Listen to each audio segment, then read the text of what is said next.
today's New York Times, and she said, "It is true that being a Republican moderate sometimes feels like being a cast member of Survivor.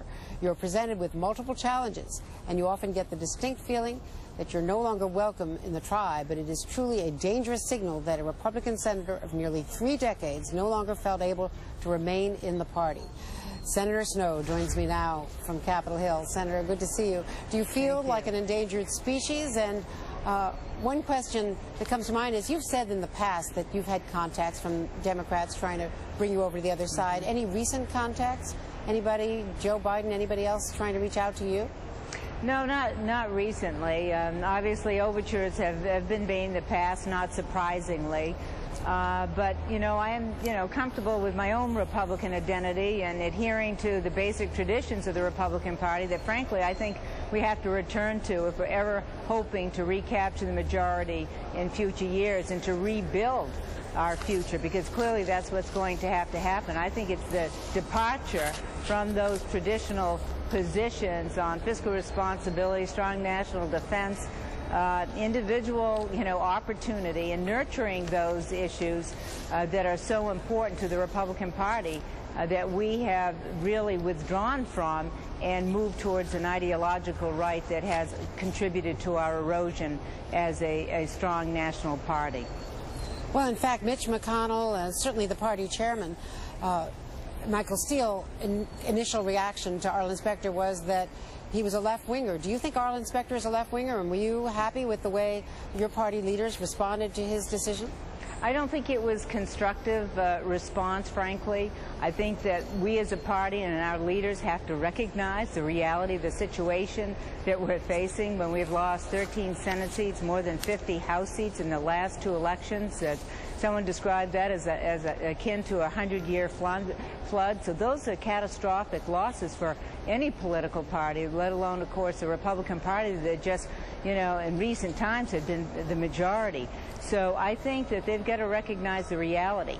And the sooner we recognize it and ignore denial and embrace the situation we're finding ourselves in, the sooner we can emerge from this political wilderness and begin a path towards rebuilding a strong foundation for the future. But they have to realize that we've lost people like Arlen Specter and Jim Jeffords, and the number of seats that we've lost in these previous elections.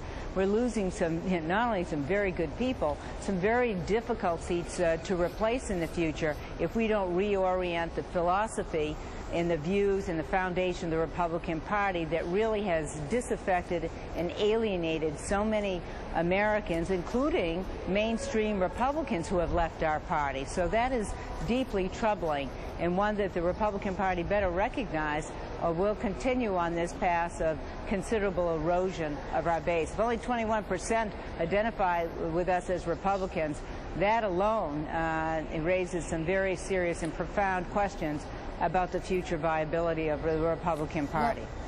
Well, what Senator Specter said yesterday, he cited case after case with the Club for Growth and other conservative groups targeted moderates, and he said that moderates are being driven out of the party.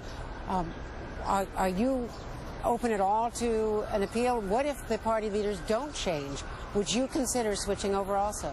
Well, I haven't considered switching, Andrea. What I hope to do is continue to fight within my party and to take it back to those principles that made the Republican Party successful. When I served in the House for 16 years, a minority, I co-chaired a group to become a majority in 1992, and we were 2 years off. We came together, whether we were conservatives or moderates. But the ideological right has driven moderates from the party, saying that you're no longer welcome. That's unacceptable. Do you see any possibility of defections, further defections, if not you, someone else, perhaps your colleague from Maine? I have no idea. I mean, I don't expect so, but certainly not for my own part. I plan to fight for my party and for the future of it. And because there are Republicans all across this country, who want us to rebuild our Republican Party and return to its original roots that contributed to our past success. And we really have to rethink that. And this state of denial is not helpful nor constructive at this point. And they should have seen the warning signs back in at least, if not with Jim Jeffords, in the 2006 election when I ran for re-election. We lost 6 Senate seats at that time, 30 House seats, and there were no questions asked, well, how did you win? Olympia in a blue state with 74%. They nurtured a culture for opposition against moderate Republicans. That is deeply disturbing, and obviously it isn't a way in creating viability for the future of the Republican Party moving in this direction. You cannot be a majority party and removing regions of the country from representation within the Republican Party. It simply will not work. It can't work. Was there a bidding war for Arlen Specter?